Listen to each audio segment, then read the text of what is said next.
Hello my dear friend, I M A celebrity বন্ধু রফিক। আমি এখন চলে এসেছি মাংসর দোকানে।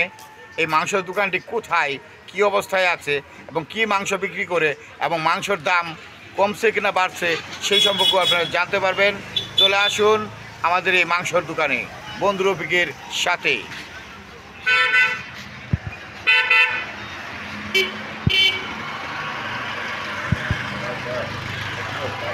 ভাই, আপনি কি মাংস বিক্রি করতেছেন?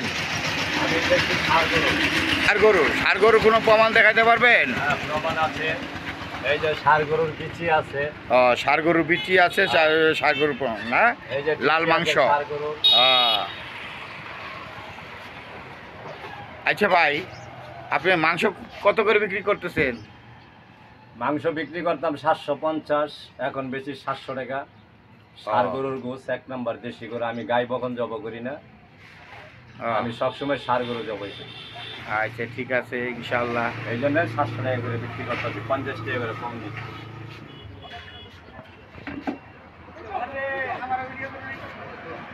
আয় না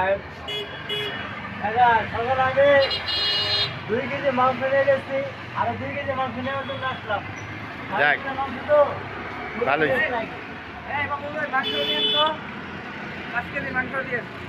আপনার মাংসটা অনেক ফ্রেশ, ভালো মাংস। আপনার মাংসগুলো অনেক ভালো। মাংস কি ভালো আছে ভাইস্তা? মাংসটি খুব ভালো। তুমি এর আগে নিয়েছিলা? এর আগে আমি সপ্তাহে প্রতিদিনই নিই 2 কেজি করে। সপ্তাহে প্রতিদিনই নাও না? খুব ভালো মাংস। আজকে মাংস নিতে আসছো? আজকে কয় কেজি নিবা? 1 কেজি। আজকে 1 কেজি নিবা। ঠিক আছে, ধন্যবাদ।